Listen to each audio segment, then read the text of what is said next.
और की होया भाई? कुछ नहीं सर जी, बस माँ की याद आ रही है। और छोटे, याद तो मुझे भी आती है, लेकिन ये धरती भी तो अपनी माँ है।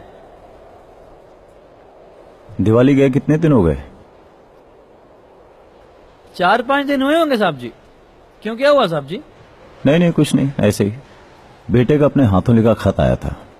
कह रहा था कि पापा, इस दिवाली बम दुश्मन के साथ नहीं, हमारे साथ फोड़ना। बड़ा ही स्वीट है जी। हाँ। देखो, रब ने चाहा तो अगली दिवाली घर पर ही मनाएंगे।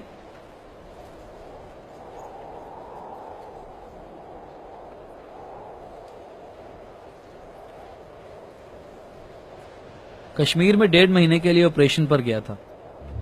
लौट कर आया तो मालूम पड़ा कि मेरे बेबे मर चुकी थी। तब से मैं इसी माँ की सेवा कर रहा हूं। तेरी तो फिर भी 2 माएं हैं। रो मत, खुश रह। तू फौजी है और फौजी कभी रोता नहीं है। बस यही सोच, इसी सोच की वजह से लोग हमें इंसान नहीं पत्थर समझते हैं। फौजी के दिल थोड़ी होता है। कौन कहता है? कुछ चीज है जो धड़कती।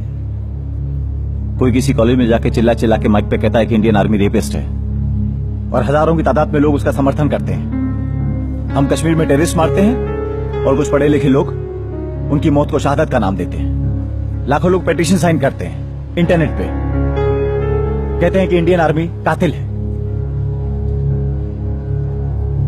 सब एक बात याद आ गई। वो कहते हैं ना, जिन्हें हम हार समझ बैठे थे गला अपना सजाने को, वही नाक बन बैठे हैं हमें ही काट खाने।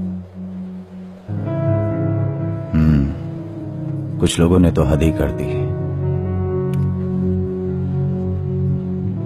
कहते हैं कि घूस दे के आर्मी में भर्ती होते हैं,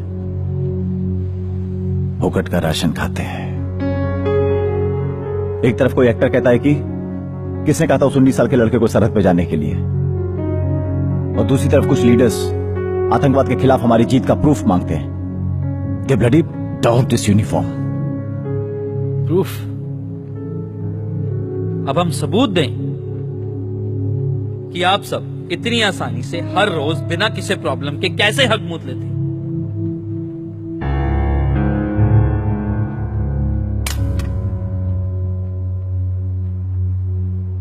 किसके लिए हम यहाँ खड़े हैं?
इसका मतलब हमारी खबर पक्की थी।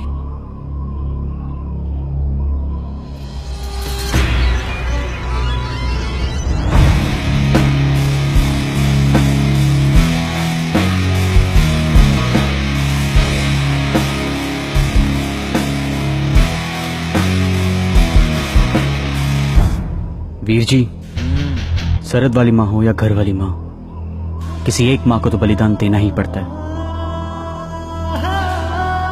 एक काम करो, तलाशी लो।